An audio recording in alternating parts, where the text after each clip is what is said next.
Hello dear students, मैं गौरव Chawla RCE academy में आप सभी का हार्दिक स्वागत करता हूं। जैसा कि अपने टॉपिक मेरे प्यारे बच्चों प्रॉफिट लॉस का पढ़ रहे थे, जहां तक अपने प्रॉफिट लॉस को पढ़ चुके थे उससे अपने थोड़ा सा आगे बढ़े।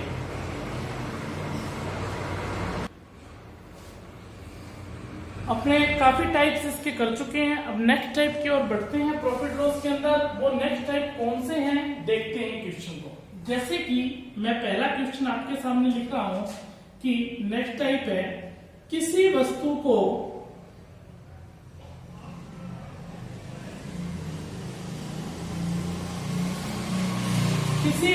को बेचने पर 20% का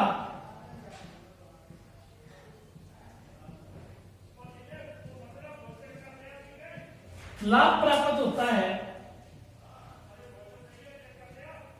यदि इस वस्तु को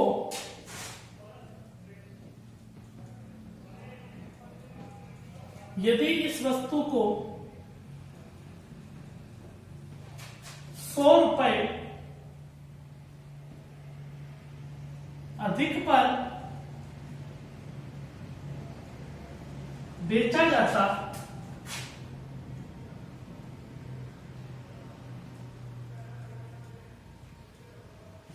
तब इस वस्तु पर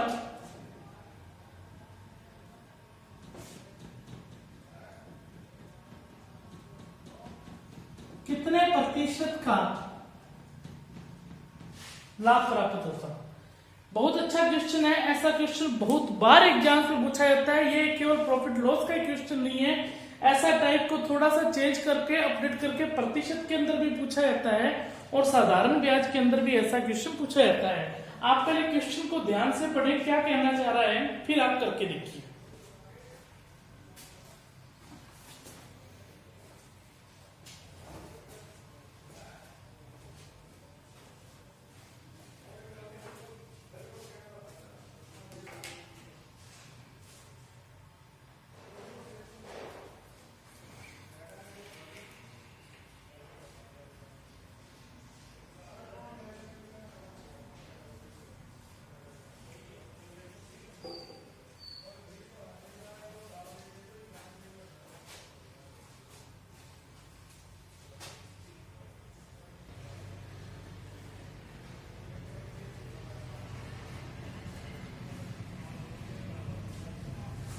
देखिए क्वेश्चन क्या कहना चाह रहा है, किसी वस्तु को बेचने पर 20% का क्या प्राप्त हो रहा है, लाभ प्राप्त हो रहा है। 20% का लाभ प्राप्त हो रहा है। उस वस्तु को जब भी देखिए, इस लाइन का मतलब क्या है, यहाँ पर लाभ प्राप्त हो रहा है। लाभ और हानि किस पर होता है, क्रय मूल्य पर होता है। क्रय मूल्य हमें पता है क्या, नहीं पता, तो हमने कुछ ना कुछ क्रय मूल्य मान लिया हमारे पास क्रय मूल्य ₹100 था और 10-20% का लाभ होने की वजह से अब यहाँ पर जो क्रय मूल्य बन गया वो विक्रय मूल्य बन गया, कितना बन गया, ₹120 बन गया। अब ये तो आपको बताने की जरूरत नहीं है कि विक्रय मूल्य 120 कैसे है, इतना तो आप जानते होंगे, इतनी देर से अपनी यही तो बढ़ रही है। प्रतिशत में भी ऐसा बढ़ के और प्रॉफिट लॉस में भी। अब इस वस्तु को ₹100 अधिक पर बेचा जाता। अब इस वस्तु को पहले का विक्रय मूल्य 120 है, ₹100 अधिक पर बेचा जाता, तो यहाँ पर गलती से आप 220 मत कर दें। 220 यहाँ करोगे तो ये गलत हो जाएगा। क्यों गलत हो जाएगा, क्योंकि यहाँ पर आपने ये मानी हुई चीज है ₹100, ये कोई रियल वैल्यू नहीं है। यहाँ पर देखिए, यदि मैं इसको प्रतिशत में मान लूं, 100% है और यहाँ पर 20% का लाभ होगा तो 120% क्या हो गया, एसपी हो गया। अब यहां से ₹100 अधिक पर बेचेगा तो ₹100 अधिक पर बेच रहा है तो यहाँ पर क्या होगा, SP2 प्राप्त होगा या नहीं प्राप्त होगा, SP2 ही तो प्राप्त होगा अपने को। अब यहाँ पर देखिए, ₹100 अधिक पर बेचता तो इस वस्तु पर कितने प्रतिशत का लाभ होता, कितने प्रतिशत का क्या होता, लाभ होता। नहीं, थोड़ा सा क्वेश्चन हमने गलत लिख लिया है, मैं आपको दोबारा लिखवा देता हूँ क्वेश्चन। किसी वस्तु को बेचने पर 20% का लाभ होता है यदि इस वस्तु को ₹100 अधिक पर बेचे, तब इस वस्तु पर यहाँ पर करना कि 25% का, इस वस्तु पर 25% का क्या होता, लाभ प्राप्त होता। इस वस्तु का क्रय मूल्य ज्ञात कीजिए। क्वेश्चन ये कहना चाह रहा है कि इस वस्तु का क्या ज्ञात करना है आपको, क्रय मूल्य, ऐसा दिया होगा क्वेश्चन। बाय मिस्टेक मैंने गलत लिख दिया, तो अब ध्यान से अब देखो दोबारा समझिए इस क्वेश्चन को। क्या कह रहा है, किसी वस्तु को बेचने पर 20% का लाभ होता है 120%। ये क्या कहलाएगा, ये क्या कहलाएगा, हमारे पास SP1 कहलाएगा। यदि इस वस्तु को 100 रुपए अधिक पर बेचा जाता, यहां से इसको 100 रुपए अधिक पर बेचा जाता, इसका मतलब क्या हुआ कि कितने में बेचा गया हमें इस बात का नहीं पता, पर इन दोनों का जो अंतर निकल कर आएगा वो कितना आएगा, 100 रुपए आएगा कि नहीं आएगा। यदि मान लीजिए इसका मान यहाँ पर मान लीजिए 500 रुपए है, 100 रुपए अधिक पर बेचता तो 600 होता, यदि ये 600 होता तो 700 होता, और यदि 800 होता तो ये 900 होता। तो कहने का मतलब जो अंतर है, कुछ भी मानिए अंतर तो 100 रुपए भी रहेगा, तो अंतर मैंने यहाँ पर 100 रुपए लिख लिया। तब इस वस्तु पर 25% का लाभ होता है, क्रय मूल्य 100 है, तब इस वस्तु पर 25% का लाभ होता है, तो SP कितना हो गया 125। यहाँ पर देखिए रुपए में अंतर कितने का है, 100 रुपए का, और यहाँ पर अंतर कितने का है 5% का। 120 है और ये कितना है 125%, अंतर कितने का है 5% का। तो ये 100 रुपए किसके बराबर है, 5 के बराबर। हमें क्या ज्ञात करना है, क्रय मूल्य। क्रय मूल्य माना क्या था, 100 माना था, 5 से काटेंगे तो कितना आ जाएगा 20, और 20 × 100 कितना आ जाएगा 2000। तो इस वस्तु का जो क्रय मूल्य निकल कर आ गया, वो क्रय मूल्य निकल कर कितना आ गया 2000 रुपये आ गया। समझ में आया कि नहीं आया। यदि नहीं समझ में आया तो एक क्वेश्चन ऐसा और देता हूं, खुद करके देखिए, तभी आपको समझ में आएगा कि आप तभी समझ पाओगे कि आपको समझ में आया है या नहीं आया है। क्वेश्चन लिख रहा हूं मैं आपके सामने दूसरा।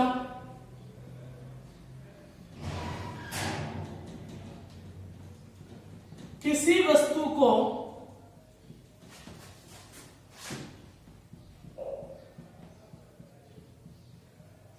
बेचने पर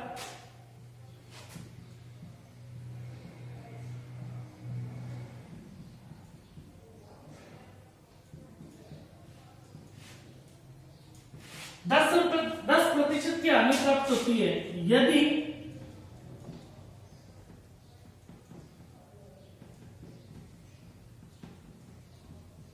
इस वस्तु को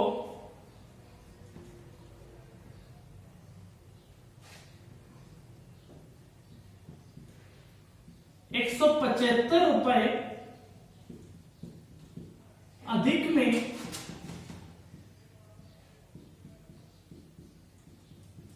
बेचा जाता तो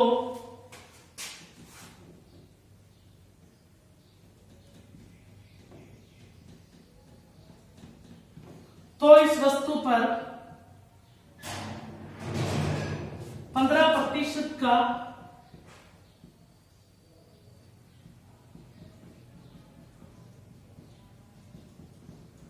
लाभ प्राप्त होता।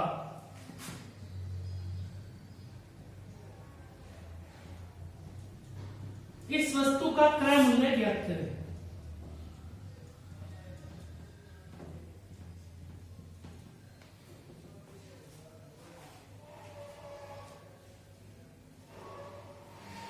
कीजिए।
हो गया होगा वैसा क्वेश्चन है।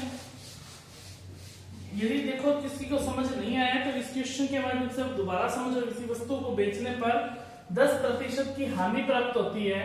इस क्वेश्चन को करने का तरीका क्या है, इस वस्तु का अपनों ने क्रय मूल्य 100 रुपए मान लिया, 10% की हानि प्राप्त होगी। क्रय मूल्य पर हानि और लाभ होता है, हानि और लाभ होने के बाद विक्रय मूल्य प्राप्त होता है, और विक्रय मूल्य कितना हो गया, 90 रुपए।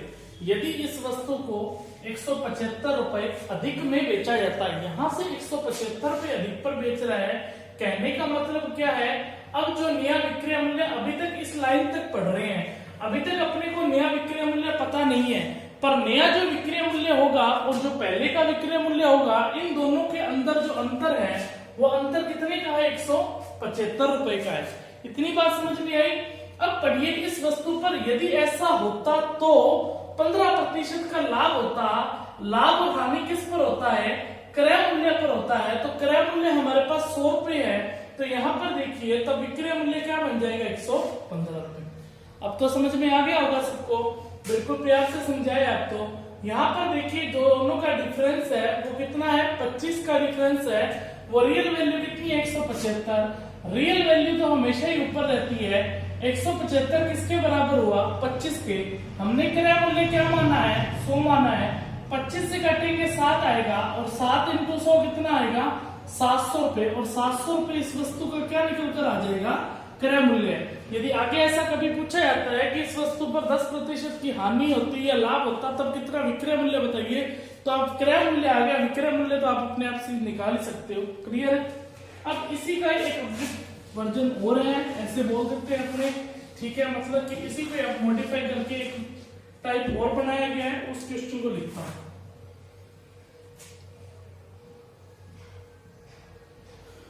किसी वस्तु को बेचने पर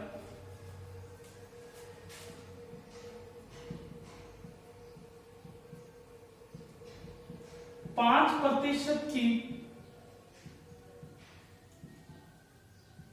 हानि प्राप्त होती है।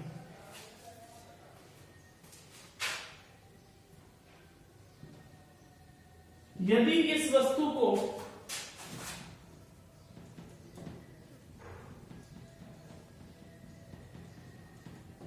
10% कम में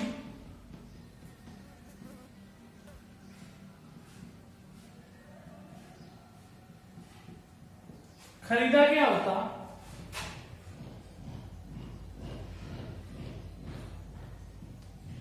और इसे 5% की हानि प्राप्त होती है। यदि इस वस्तु को 10% कम में खरीदा गया होता, तब और इसे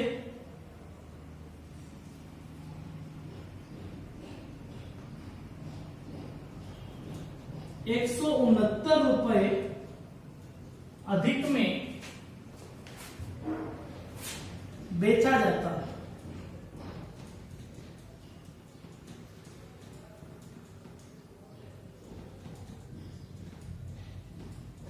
तब इस वस्तु पर इसे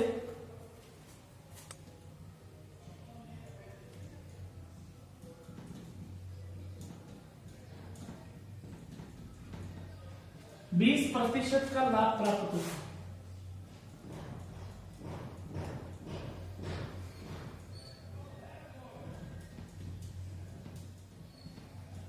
इस वस्तु का क्रय मूल्य ज्ञात करें। करके देखिए इस क्वेश्चन को आप।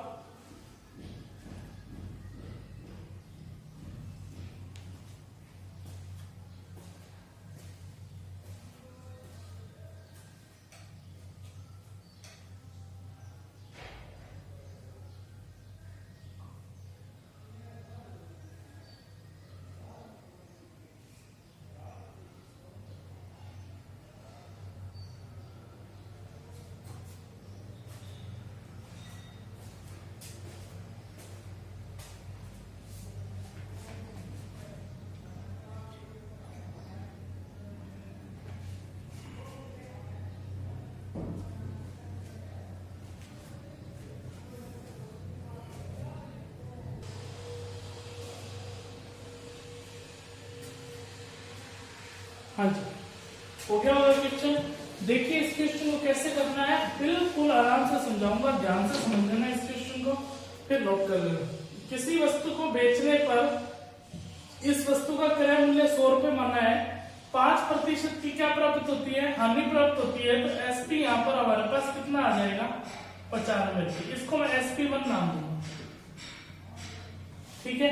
SP1 हमारे पास कितना आ जाएगा, 95 रुपए। अब यहाँ पर देखिए अपने को क्या कह रहा है, यदि इस वस्तु को 10% कम में खरीदा गया होता, इसका मतलब क्या हुआ कि पहले से 10% कम में खरीदा गया होता, तो यहाँ से क्रय मूल्य कितना है, पहले 100 रुपए था, 100 का 10% सिर्फ 10 रुपए होता है, और 10 कम में खरीदेगा तो अब कितने में खरीदेगा, 90 रुपए। यहाँ तक किसी को कोई दिक्कत है क्या, नहीं है।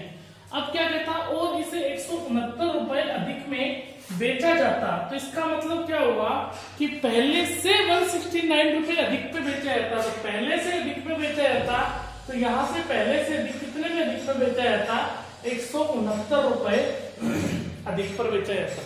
क्लियर है मतलब, अब इतनी बात समझ में आ गई। तब इस वस्तु पर इसे 20% का लाभ होता। अब 20% का लाभ होता कब होता, अब नए क्रय मूल्य पर लाभ होता। नया क्रय मूल्य कितना है अपने पास, 90 रुपए है। अब इस पर 20% का लाभ होगा, तो 90 इंटू कितना आ जाएगा, 120 बटा में 100। यहाँ पर 90 में 20 डायरेक्ट मत जोड़ देना, 110 आ जाएगा। 90 का 20% कितना होता है, यहाँ पर देखिए 100 कितना आ जाएगा, 8 रुपए। और यहाँ पर जो नया विक्रय मूल्य निकल कर आ गया, कितना आ गया, 108। यहाँ तक समझ में आ गया। अब क्वेश्चन वही है, 5% और ये 8%। यहाँ पर देखिए इन दोनों का जो अंतर है वो कितने का है, 13 का है। तो हम ये बात कह सकते हैं कि 169 है वो किसके बराबर है, 13 के बराबर है। प्रतिशत में मतलब कि इंटू क्रय मूल्य क्या मानना था, 100 मानना था। 13 इंटू 13 169 होता है, और 13 इंटू 100 कितना आ जाएगा, 1300। तो इस वस्तु का जो क्रय मूल्य निकल कर आ गया वो कितना आ गया, 1300 रुपए आ गया। क्लियर है बात, समझ में आ गया होगा, क्लियर। नोट कर लीजिए इसको आराम से, कोई ज्यादा कोई हार्ड क्वेश्चन नहीं था, ठीक है, कर लीजिए। एक क्वेश्चन ऐसा और करना चाहते हो तो आप कर लीजिए। 4 नंबर क्वेश्चन लिख देता हूं आपके सामने में।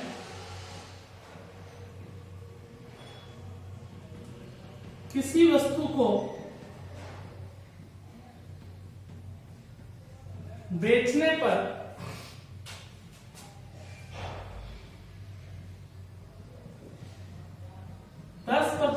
का लाभ प्राप्त होता है यदि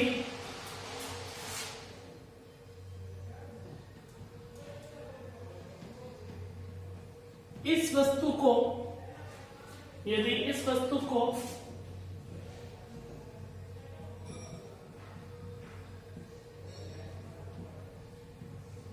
4% कम में खरीदा गया होता और इसे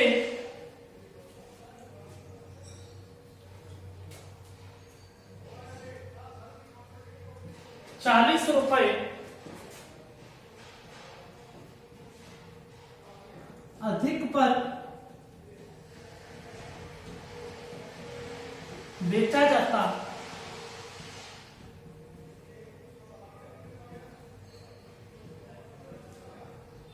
तब इस वस्तु पर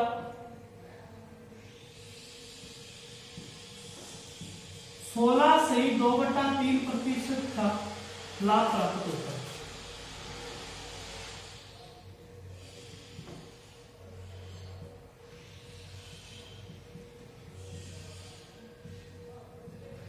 इस वस्तु का क्रय मूल्य ज्ञात करें।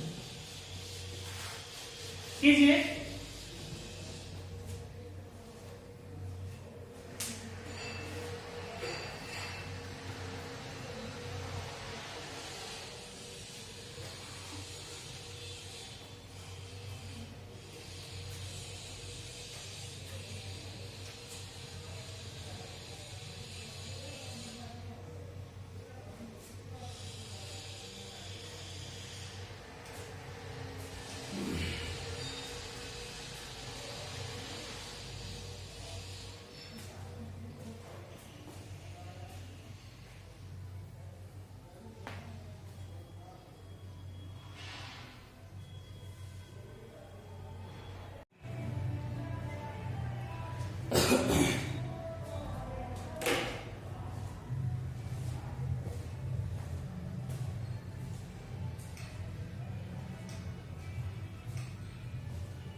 हाँ जी, किसी वस्तु को बेचने पर 10% का क्या हो रहा है, लाभ हो रहा है। इस वस्तु का क्रय मूल्य 100 रुपए माना है, तो SP1 निकलकर कितना आ गया, 110 आ गया। यदि इस वस्तु को 4% कम में खरीदा गया होता, खरीदने की बात कर रहे हैं, पहले से कम में खरीदा गया होता, पहले यदि 100 में खरीदा है तो अब कितने में खरीदा गया होगा, 96 रुपए में खरीदा गया होगा। क्लियर है इतनी बात। अब यहाँ पर देखिए क्या कह रहा है, और इसे 40 रुपए अधिक पर बेचा जाता है। यहां से देखिए, यहां से नया विक्रय मूल्य है, नया विक्रय मूल्य कितना है, 40 रुपए अधिक में। नया विक्रय मूल्य तो पता नहीं है, पर यहाँ पर देखिए अंतर कितने का है, 40 रुपए का है। अब यहाँ पर क्या कह रहा है, तब इस वस्तु पर 16 सही 2/3% का क्या प्राप्त होता, लाभ प्राप्त होता। तो 16 सही 2/3% का लाभ प्राप्त होता। किस पर होता, नया क्रय मूल्य कितना है, 96 रुपए है। 16 से 2/3 ये बताने की जरूरत नहीं है, 1/6 होता है, और 1/6 का लाभ होगा तो कितना हो जाएगा, 7/6। ये SP और ये CP, ये 96 CP है, तो CP के बराबर रहेगा। विक्रय मूल्य कितना आ जाएगा, 16 × 7 112। क्लियर है। तो नया विक्रय मूल्य निकलकर कितना आ गया, 112। अब यहाँ पर देखिए, यहाँ पर जो अंतर है वो कितने का है, 2 का है। तो हम कह सकते हैं कि 40 है वो किसके बराबर है, 2 के, और इंटू में कितना हुआ, 100। 20 × 100 कितना हो गया, 2000। तो आंसर निकल कर कितना आ जाएगा, 2000। क्लियर। नोट कर लीजिए इसको।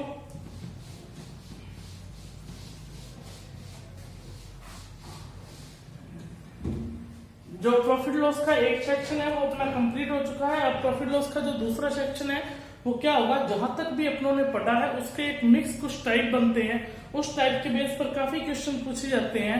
मतलब कि थोड़ा सा हार्ड सेक्शन स्टार्ट होने जा रहा है, तो वहां से अपने कल से स्टार्ट करेंगे। और जितना पढ़ लिया है उसको एक बार रिवाइज कर लेना अच्छे से। यदि रिवाइज और क्वेश्चन कर लोगे तभी आपको नेक्स्ट सेक्शन में बहुत अच्छे से समझ में आएगा, और जो टाइप्स रह गए उनको कंप्लीट करेंगे अच्छे से और आगे बढ़ेंगे। ठीक है, थैंक यू।